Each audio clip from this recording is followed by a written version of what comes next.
কোন দলীয় সরকারের অধীনে নির্বাচন নিরপেক্ষ হবে না। হামলা করে যাদেরকে মৃত্যুর দিকে ঠেলে দেওয়া হচ্ছে তাদের কোন একজনকে এখনো গ্রেফতার করা হয়নি। জাল ভোট দেওয়া এবং আমাদের দলের নেতা কর্মীদের উপর নৃশংসভাবে হামলা আক্রমণ করে অনেক লোককে তারা আহত করেছে। একজন মুমূর্ষু অবস্থায় এখন হসপিটালে তারা সময় কাটাচ্ছে।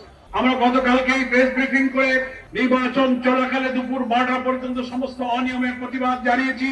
প্রধান নির্বাচন কমিশনের দপ্তরে লিখিতভাবে অভিযোগ জানিয়েছি।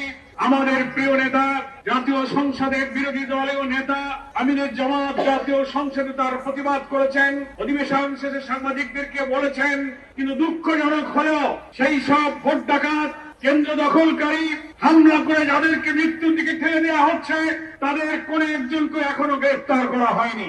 সংসদে দাঁড়িয়ে সরকারি দলের সদস্যরা বলছেন ভোট নিরপেক্ষ নির্বাচন হচ্ছে।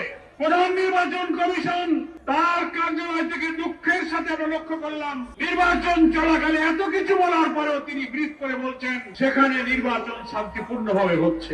অথচ সোশ্যাল মিডিয়াতে গণমাধ্যমে দেখা যাচ্ছে ভোটার নয় অনেক লোক ভোট কেন্দ্রে ঢুকে পড়ছে। সাংবাদিকরা জিজ্ঞাসা করছেন তুমি ভোটার না, তুমি আসছো কেন? সে পালিয়ে যাচ্ছে। ভোট কেন্দ্রের মধ্যে বাস্তবতা বিরিয়ানির প্যাকেট প্রার্থী ঢুকে দেখছে, ব্যালটে সিল মারা, জিজ্ঞাসা করছে প্রিজাইডিং অফিসার কোনো অভিপ্রায় দিতে পারছে না। বহু ছবি সোশ্যাল মিডিয়াতে ছড়িয়ে পড়ার পরও কি করে সাংবিধানিক পদে অধিষ্ঠিত প্রধান নির্বাচন কমিশনার বলেন সেই নির্বাচন নিরপেক্ষ হয়েছে। আমরা এর তীব্র নিন্দা জানাই।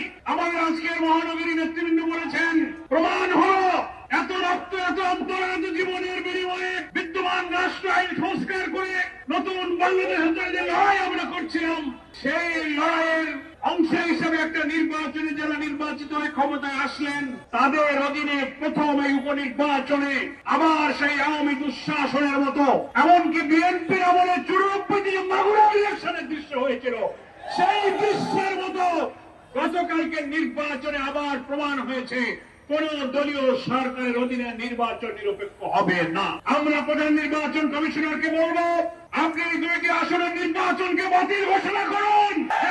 অনিয়ম, গুরুতর অভিযোগ সোশ্যাল মিডিয়ায় ছড়িয়ে পড়া ছবি প্রমাণ করে সেই নির্বাচন একতরফা ভাবে বিএনপির প্রার্থীরা দখল করে তারা কেটে কেটে ভর্তি করে নিয়েছে।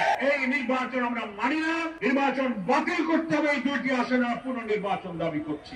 যারা হামলা করেছে, ভোট কেটেছে, আমাদের লোকদেরকে মেরে মেরে কুপিয়ে ক্ষতবিক্ষত করেছে তাদেরকে আমরা গ্রেফতার দাবি করছি।